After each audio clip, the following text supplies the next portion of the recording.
Matric class ریاستی policy کے رہنما اصول۔ اس ٹاپک کو پڑھانے سے پہلے تھوڑا سا آپ کو یہ سمجھاتی جاؤں کہ ریاستی پالیسی کے رہنما اصول کا مقصد کیا ہوتا ہے۔ بنیادی طور پر جو ریاستی پالیسی بنائی جاتی ہے وہ اس مقصد کے لیے بنائی جاتی ہے کہ ایسے حالات پیدا کیے جائیں جو معاشرتی اور معاشی لحاظ سے عوام کو ایک اچھی زندگی گزارنے میں مدد دے سکے۔ 1973 کے آئین میں جو ریاستی پالیسی کے اصول بنائے گئے تھے اس میں سب سے پہلا پوائنٹ یہ رکھا گیا کہ مسلمانوں کو انفرادی اور اجتماعی طور پر اپنی زندگی اسلام کے اصولوں کے مطابق گزارنے کے لیے سہولتیں فراہم کی جائیں اور ایسے اقدامات کیے جائیں کہ وہ قرآن و سنت کے مطابق اس پر عمل کر سکیں۔ یہ پوائنٹ ہم پہلے بھی ڈسکس کر چکے ہیں جو ہمارے آئین کا بھی حصہ تھا کہ حکومت پاکستان عوام کے لیے وہ تمام سہولتیں میسر کرے گی کہ وہ اپنی زندگی انفرادی طور پر یعنی اکیلے اور اجتماعی طور پر یعنی گروپ کی صورت میں اپنی زندگی اسلام کے مطابق گزار سکیں۔ اور اس کے لیے مثال ہم لے سکتے ہیں نماز کی، اس کے لیے ہم مثال لے سکتے ہیں زکوٰۃ کی، اس کے لیے حج کی مثال لی جا سکتی ہے، اس کے لیے تراویح کی مثال لی جا سکتی ہے، جس کے لیے ہم لوگ انفرادی طور پر اگر کرنا چاہیں تو ہم گھر میں نماز پڑھ سکتے ہیں، ہم انفرادی طور پر زکوٰۃ دے سکتے ہیں، اکیلے حج کے لیے جا سکتے ہیں، اور اسی طرح سے اگر ہم اجتماعی طور پر دینا چاہیں تو بینکوں میں یہ سہولت موجود ہے کہ ہم اپنے اکاؤنٹ سے زکوٰۃ کو ڈیڈکٹ کروا لیں، ہم لوگ اجتماعی طور پر نماز باجماعت ادا کریں یا ہم حج کے لیے حکومت کی پالیسی سے فائدہ اٹھا سکیں۔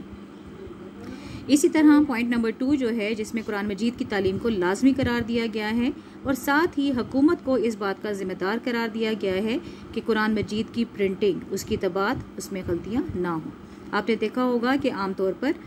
قرآن پاک کے آخر میں باقاعدہ جو ہمارے علماء کرام ہوتے ہیں انہوں نے اس چیز کا سرٹیفکیٹ دیا ہوتا ہے کہ انہوں نے اس قرآن مجید کی کاپی کو مکمل طور پر پڑھا ہے اور اس میں غلطیاں نہیں ہیں۔ اس کے علاوہ ملک میں اسلام کا ضابطۂ اخلاق نافذ کیا جائے۔ اس کا مطلب یہ ہے کہ جو اسلام نے معاشرے کو بہتر بنانے کے لیے جو اصول مقرر کیے ہیں ان اصولوں کا نفاذ ہونا چاہیے۔ زکوٰۃ اور اوقاف سے متعلق امور کا مناسب انتظام کیا جائے،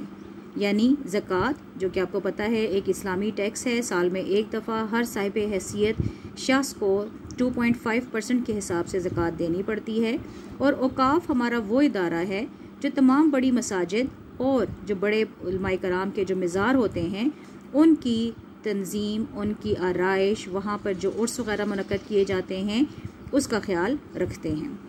تو زکوٰۃ اور اوقاف سے متعلق بھی انتظام کیا جائے گا۔ اس کے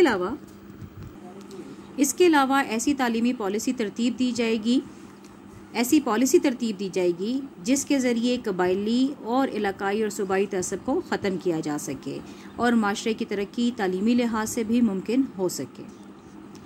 زندگی کے ہر شعبے میں عورتوں کی شرکت کی حوصلہ افزائی کی جائے، ان کے معاملات، ان کے مسائل کا ممکنہ حل نکالا جائے اور ان کی شادی بیاہ اور ان کی عائلی زندگی یعنی ان کی جو ازدواجی زندگی ہے اس کو تحفظ دیا جائے۔